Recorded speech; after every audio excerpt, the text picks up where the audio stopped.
On a quiet southern night, two corrupt officers pulled over a black man on an empty road. What started as a routine stop turned into a nightmare. They mocked him, beat him, and buried him alive, believing no one would ever find him. But what they didn't know, he would soon become their new sheriff. How will he rise from the grave, not just to survive, but to bring justice to a town built on fear and corruption? Stay tuned for this unbelievable true story of survival, vengeance, and justice. Don't forget to subscribe, hit the like button, and drop a comment on where you're watching from. Let's dive in. Alarm fire. The sun hung low over Oakwood County, casting long shadows across the quiet roads. The air was thick with humidity, the kind that clung to your skin and made every breath feel heavy. Daniel Monroe gripped the steering wheel of his truck as he drove past the Welcome to Oakwood sign, the words chipping away from years of neglect. He had been gone for over a decade, and yet nothing seemed to have changed. His mother's voice echoed in his mind. "You don't owe this town anything, Daniel." Maybe she was right, but Daniel wasn't coming back to settle old scores. He was here to make things right. As he pulled into the driveway of his childhood home, the familiar sight of the small white house sent a wave of nostalgia through him. Before he could even step out, the front door swung open, and his mother, Eleanor Monroe, stepped onto the porch, arms crossed, her expression a mix of worry and frustration. "You really did it, huh?" she said, shaking her head. "I saw it on the news, but I didn't want to believe it." Daniel offered a small smile. "I did it, Mama. Oakwood's got a new sheriff." She sighed, stepping down from the porch. "And what do you think that means? That this place is ready to change?" He hesitated. "I think it means it's time somebody tried." Eleanor reached out, placing a firm hand on his arm. "These people don't change, Daniel. You think they'll just let you walk in and start calling the shots? You think those men at the station are going to shake your hand and welcome you?" He pulled his arm away gently. "I didn't take this job expecting an easy ride." She exhaled sharply, rubbing her temples. "I know that look. That stubborn look your daddy used to have. And where did it get him?" Daniel stiffened. His father, a local activist, had spent his life fighting for justice in Oakwood before dying under mysterious circumstances. His mother never spoke of it, but the message had always been clear. This town broke the people who tried to fix it.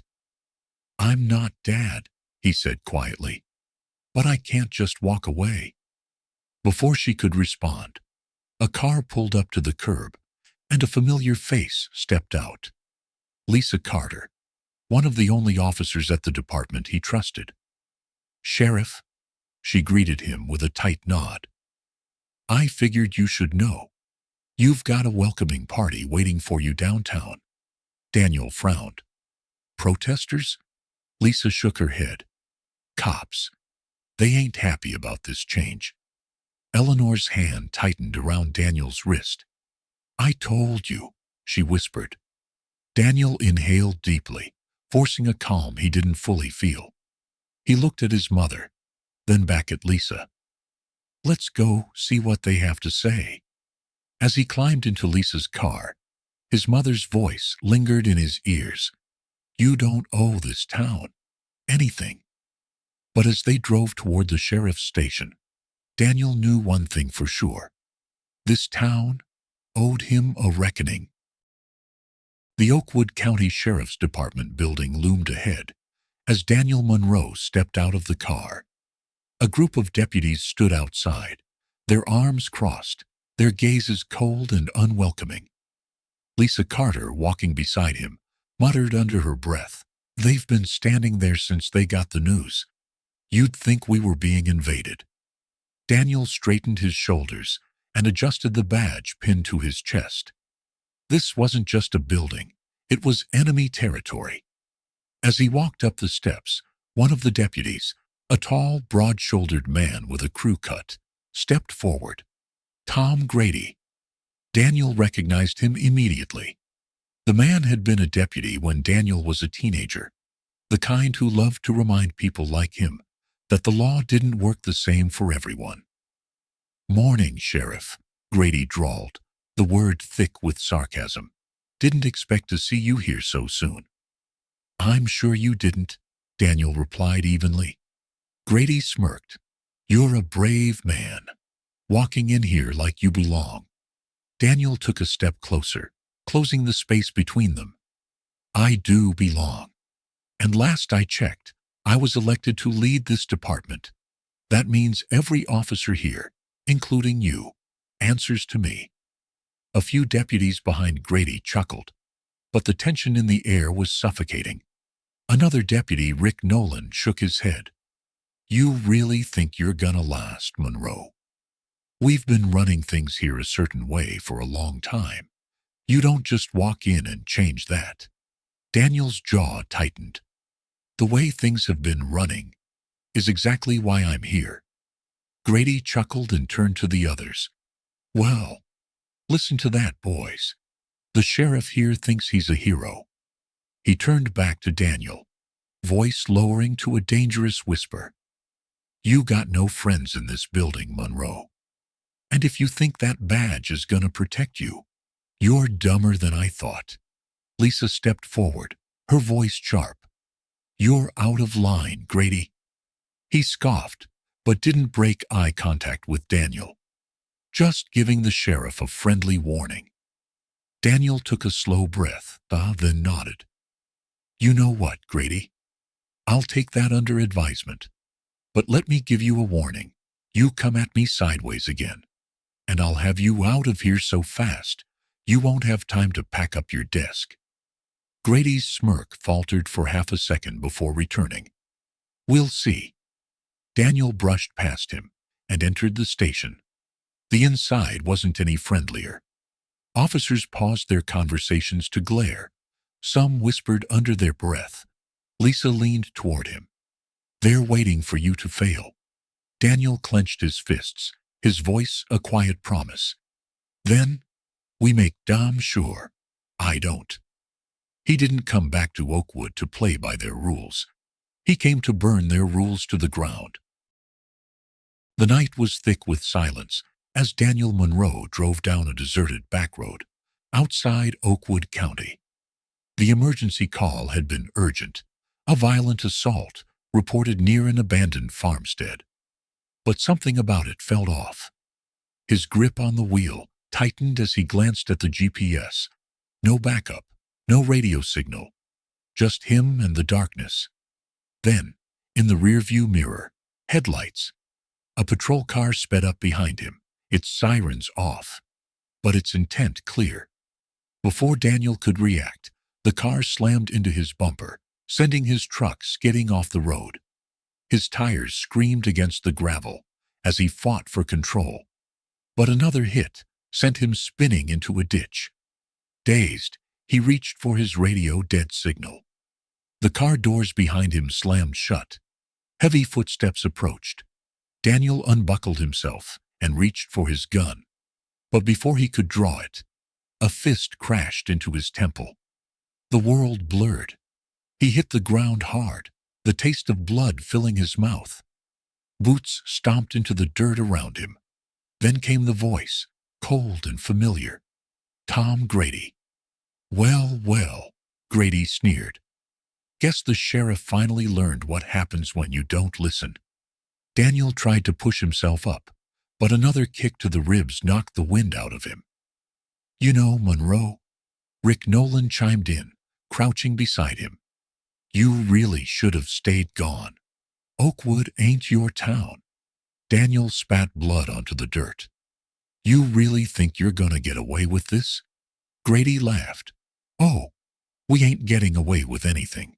You disappeared, Sheriff. Shame, really. County's gonna be real sad when they find out you ran off in the middle of the night." Something cold and heavy clamped around Daniel's wrists, handcuffs. Grady grabbed his collar, dragging him toward a hole already dug in the ground. The realization hit Daniel like a punch to the gut. They weren't just here to beat him. They were here to bury him. "Any last words, Sheriff?" Nolan mocked as they tossed him into the pit. Daniel's breath came hard, dirt raining down onto his chest. He locked eyes with Grady, voice steady despite the panic clawing at his ribs. "You'd better dig deep," Daniel rasped. "Because when I climb out of this grave, I'm coming for you." The weight of the earth pressed down on Daniel Monroe's chest, making every breath a battle. Cold soil filled his mouth, his nostrils, his ears. The darkness around him was absolute, the silence suffocating. His heartbeat pounded against his skull, and for the first time in his life, fear threatened to consume him. "Stay calm. Breathe. Think." His father's voice echoed in his mind, a lesson from childhood. "Panic kills. Control keeps you alive." Daniel exhaled slowly, focusing on what little movement he had left. His arms were pinned, but his fingers could still wiggle. His legs trapped, but not completely immobilized. They hadn't buried him deep enough. They were arrogant. Clenching his fists, he twisted his shoulders side to side, loosening the packed dirt just enough to create a sliver of space. With painstaking effort, he arched his back, pushing against the soil inch by inch. The pressure was unbearable, but he refused to stop. "Keep going." Minutes passed, maybe hours. Sweat mixed with dirt, stinging his eyes. His lungs screamed for air. Then, a sound. An engine. A truck. He forced his head up, opening his mouth as wide as he could, and let out a hoarse, desperate whisper. "Help!" Nothing. He tried again. This time the truck's engine cut off. Footsteps, slow, cautious. Then a voice, gruff, uncertain. Samuel Riggs, a local farmer. "Hello?" Daniel forced out the words, his throat raw. "Here, I'm buried. Help!" A sharp intake of breath. Then, hurried footsteps. "Hold on, son." The first scoop of dirt lifted off his chest, and relief crashed over him like a wave. As Riggs dug faster, Daniel gasped for air, his body trembling from exhaustion. Finally, a strong hand gripped his arm and yanked him free. Coughing, gasping, Daniel stared up at the old man, his vision swimming. Riggs wiped sweat from his forehead. "Who the hell did this to you?" Daniel's hands curled into fists.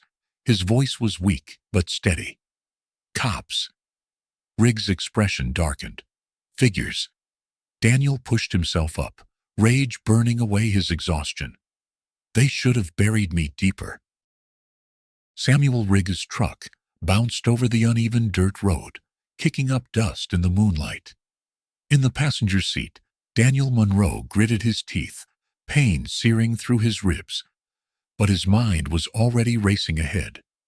He had barely escaped death, and now there was only one thing left to do. Fight back. Riggs glanced at him, his weathered hands gripping the wheel. "Where we headed, son?" Daniel wiped the dried blood from his forehead. "I need to get to someone I can trust." Riggs exhaled.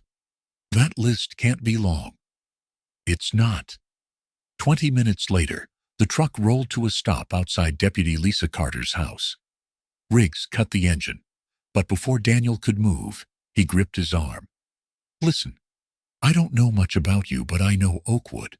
Those bastards aren't gonna just sit back and let you take them down." Daniel met his gaze, determination burning through the exhaustion. Then they should have finished the job.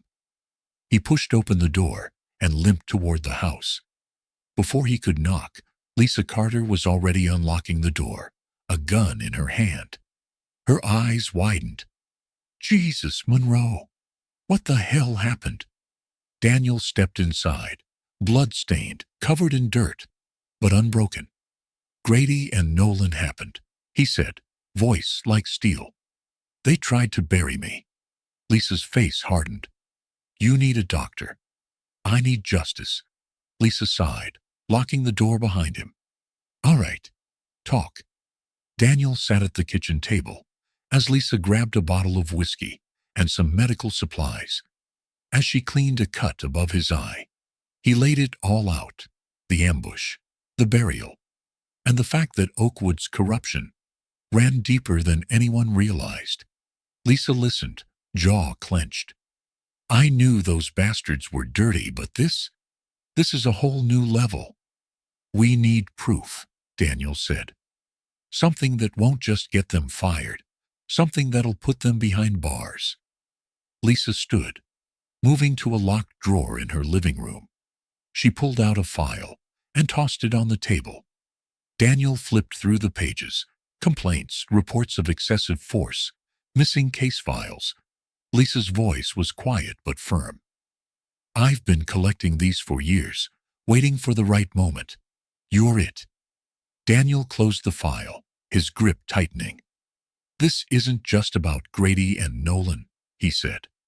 It's about taking down the whole damn system. Lisa met his gaze. Then let's burn it to the ground. Daniel pushed himself up. First, we go public. Lisa frowned. You sure about that?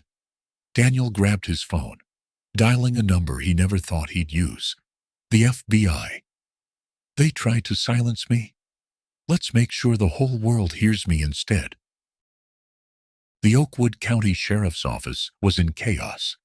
Officers whispered in hushed voices as state investigators and FBI agents stormed the building, collecting files, confiscating computers, and questioning deputies. The tide had turned, and Daniel Monroe was leading the charge. He stood in the center of the department, watching as Grady and Nolan stormed in, their faces twisted with rage. What the hell is this? Grady barked. Daniel folded his arms. An investigation. You remember those, don't you? Nolan scoffed. This is bullshit. You're just trying to settle a score. Daniel took a step forward, voice calm but unyielding. You tried to kill me. That's not a score.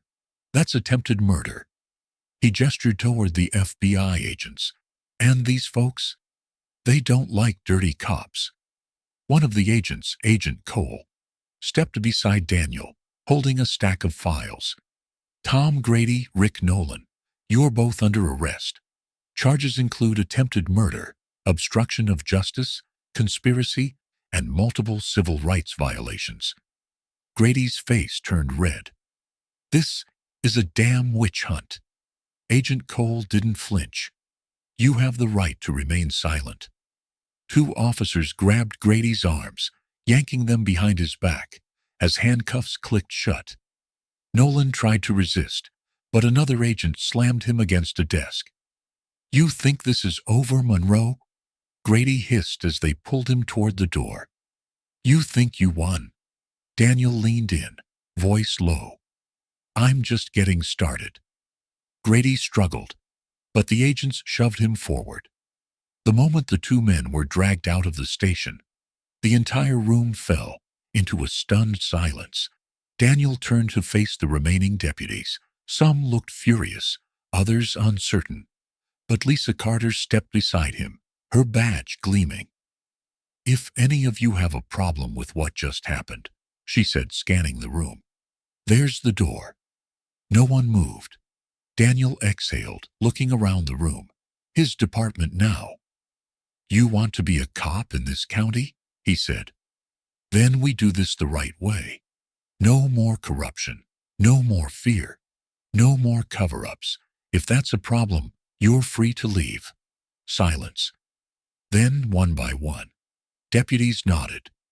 The old ways were dead, and Oakwood County finally had a sheriff who would fight for justice. The sun was just beginning to rise over Oakwood County, casting golden light on the sheriff's office. For the first time in years, the building no longer felt like a fortress of corruption. It felt like a place where justice might finally have a chance. Daniel Monroe stood on the front steps, taking in the quiet. Grady and Nolan were gone. The old system had been shattered, but this was just the beginning. Lisa Carter stepped beside him, hands in her pockets. "So," she said, "how's it feel?" Daniel let out a slow breath. "Like I just started a war." She smirked. "Yeah, well, at least you're winning." Down the street, townspeople gathered, some hesitant, some relieved.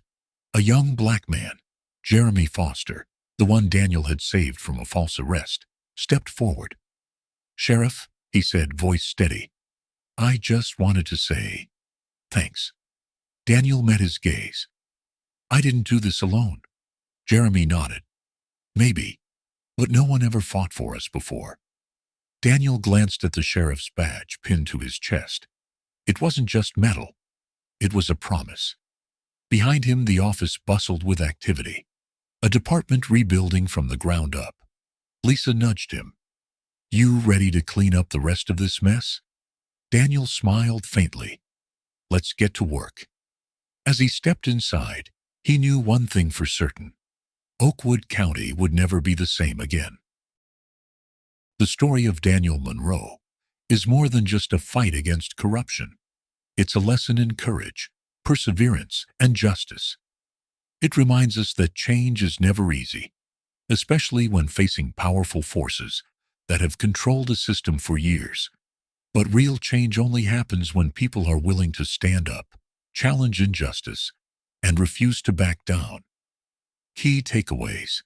Stand up for what's right. In life, we'll all face moments of injustice, whether at work, in our communities, or in society. Staying silent is never the solution. We must act. Courage isn't the absence of fear. It's acting despite it. Monroe knew the dangers of confronting Grady and Nolan, but he refused to walk away. This shows that real change requires sacrifice and determination. Believe in justice.